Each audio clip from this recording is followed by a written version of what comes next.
Episode 36, going to be a short one today because it's pretty late. And I'm probably just going to watch more of the tutorial and try to absorb the information as much as I can. Alright, let's go. Dictionaries. They sound really boring, but they're really cool.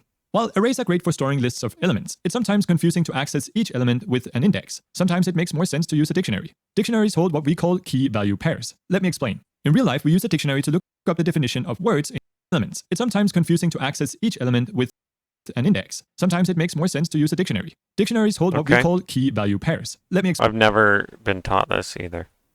In real life, we use a dictionary to look up the definition of words in a language. The key in this instance is the word we're looking up, and the value is the definition. Dictionaries in GDScript work the exact same way. Creating an empty dictionary is really easy. We write var, I'll call this one my dict, and set it equal to some curly brackets. This is an empty dictionary. We can then add key value pairs inside the curly brackets. Say for example that we have multiple players in our game. We can use a dictionary to keep track of them. Each player has a username, this will be the key, and a level, this will be the value. So I'll create a player dictionary to we can then add key value pairs inside the curly brackets. Say for example that we have multiple players in our game. We can use a dictionary to keep track of them. Each player has a username, this will be the key, and a level, this will be the value. So Okay.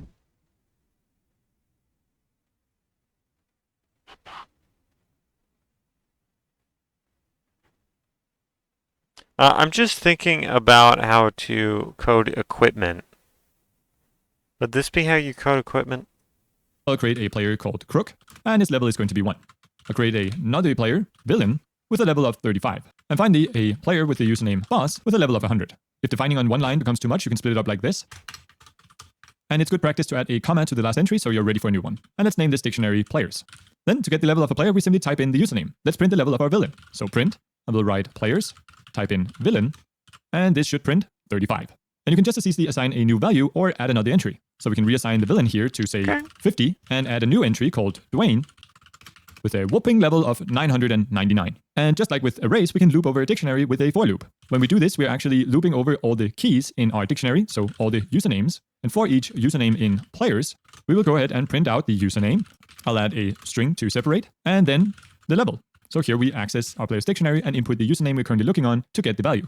And remember to convert this into a string, so str, to cast to a string. He literally forgot. He forgot to... He literally forgot to do it, and then he had to cut it. It's just funny to me. It's not bad. It's just funny. To convert this into a string, so str, to cast to a string. There you go, it prints our entire dictionary. Now, just like with arrays, you can have multiple data types of keys and values in the same dictionary. And even cooler, you can actually have arrays or dictionaries inside another dictionary. This might sound really abstract, but it's actually pretty cool and often comes in. Just like with arrays, you can have multiple data types of keys and values in the same dictionary. And even cooler, you can actually have arrays or dictionaries inside another dictionary. Uh-huh. Yeah. Yeah, okay. I think I know how to make an equipment, like an inventory, like an equipment inventory where you have a bunch of equipment. I think I know how to make that now. Alright, so you just make a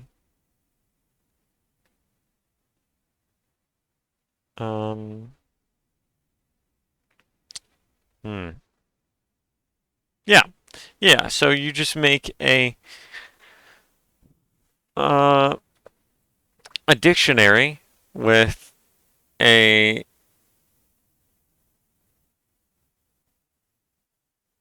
all the names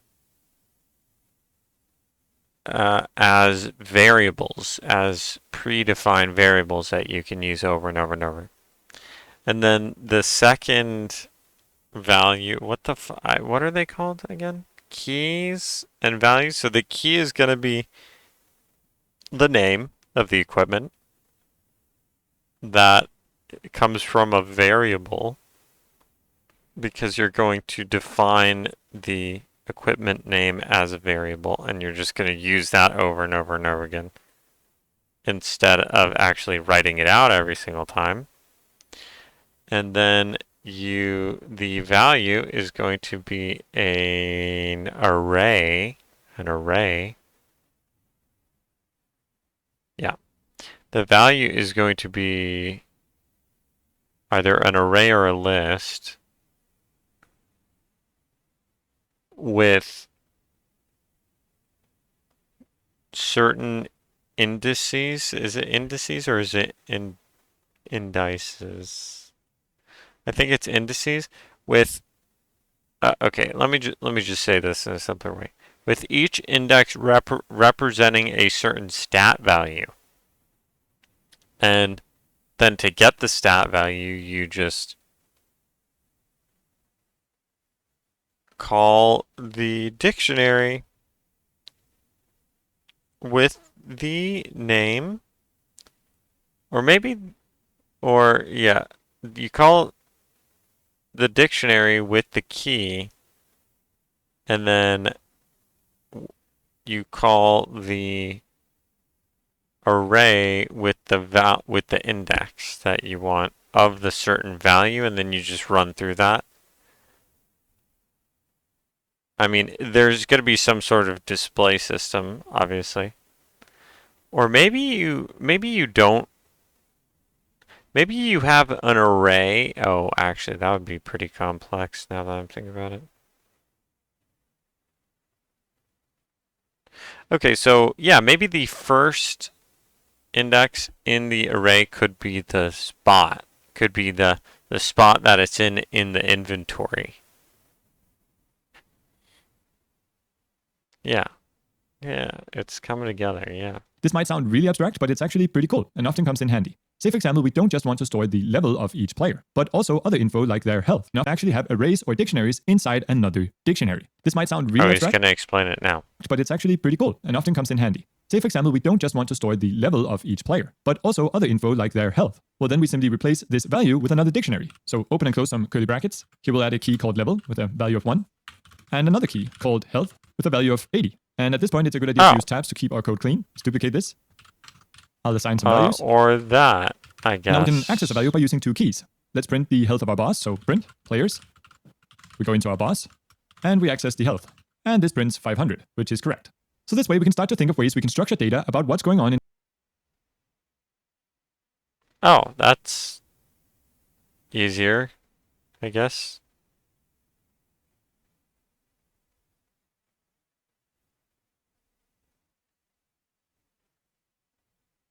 In our game, such as player stats, Yeah, that's inventory, handy. buffs, and That's so on. actually handy. Enums.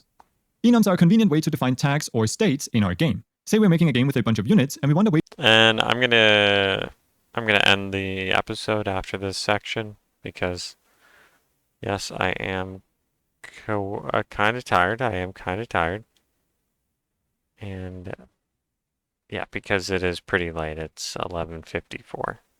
Way to mark each one as either hostile, neutral, or ally. In this case, we could create an enum that defines these tags. So at the top here, a way to define tags or states in our game. Say we're making a game with a bunch of units, and we want a way to mark each one as either hostile, neutral, or ally. In this case, we could create an enum that defines these tags. So at the top here, I'll write enum to create a new enum, and then in the curly brackets, I'll write ally, neutral, and enemy. And now we can use these states in our game. For example, we can create a variable called unit alignment and set it equal to any one of these states. I'll just set it to ally. And this makes it really quick and easy to then check in our code if our unit has a certain alignment. Also, let's just give our enum a name here to stay organized. So I'm going to call this alignment. And now whenever we are accessing a state, we have to go inside of alignment dot, and here you can see our state. So I'll go alignment.ally by default. And then inside of ready, we can check if unit alignment is equal to alignment dot. Let's check for enemy. And if it is, we will print you are not welcome here. And if it's not, so it's not an enemy, we'll just write welcome. And now if we run, we can see that our console displays welcome because our unit alignment is currently ally. This is much safer than using, say, a string or an integer to represent states, because Godot will throw an error if we misspell a state. If, for example, I misspell enemy, we can see that Godot throws an error. But I think one of the real powers of enums is that we can use them for export string or an integer to represent states, because Godot will throw an error if we misspell a state. If, for example, I misspell enemy, we can see that Godot throws an error. But I think one of the real powers of enums is that we can use them for exported variables. To do this, we mark our variable here with export, and then set the type to alignment. And now we can actually set our unit alignment in the inspector. So I'm going to set mine to enemy here, and now... Sheesh! Okay. So this is basically just a variable that you can switch between.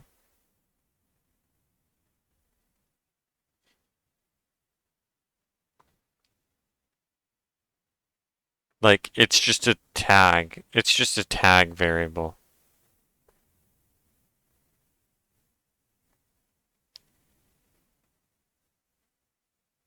Easy. Easy enough, I guess.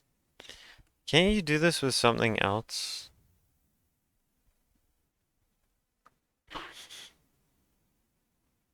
I mean, you could do this all with arrays. I'm assuming dictionaries are just arrays, and then enums are also arrays. I'm assuming the longer name of for enum is enumerator as well. Yeah, they like in the base code or whatever the source code, it seems to me like they're just arrays but coded in a special way. When we play, it prints you are not welcome here. Really cool. Now what is actually happening behind the scenes here is that Godot is creating a constant for each state in our enum. So this code here is actually completely identical to our first line. And as you can see, the value here increases from 0 to 1 to 2, kind of like an index. So an enum is essentially just a bunch of constants with an increasing value, which means that if we try to print one of these states, say we print alignment dot enemy, the console simply shows the value of that constant, which is 2, because it's the third state. This is rarely something you need to take into account, but it's nice to know what our code is actually doing. And we can even override the default value if we want. So we could set ally equal to 1, neutral equal to 0, and enemy equal to -1. And now our console displays -1 because that's now the value of our enemy constant. Now something that pairs really nicely with enums are match statements because they allow us to quickly add functionality for each state. You know what? I will. Sure, I'll watch this one too. Match. Match is the Godot equivalent of the switch statement from other languages and allows us to execute different code depending on the value of a variable. In this case here, we can use a match statement to add some code for the different values of our enum. So I'll write match, then the variable we are matching based on, which is my alignment, colon, and now we add code for each value. So in case my alignment is alignment.ally, I'll print hello, friend. If it is neutral, I'll print a common piece. If it is enemy, taste my wrath. And a cool thing here is that we can actually add a default response as well. To do that, we do underscore colon. And so if it isn't any of the cases above, we'll print, who art thou? And if we set my alignment to say enemy, taste my wrath. Have you heard of turtle traders? Actually, they were a group of 14 novice traders. Modifying nodes. That's actually really useful. Wait, switch statement. I'm pretty sure I watched a short recently. I was like, oh, do this with your if statements. And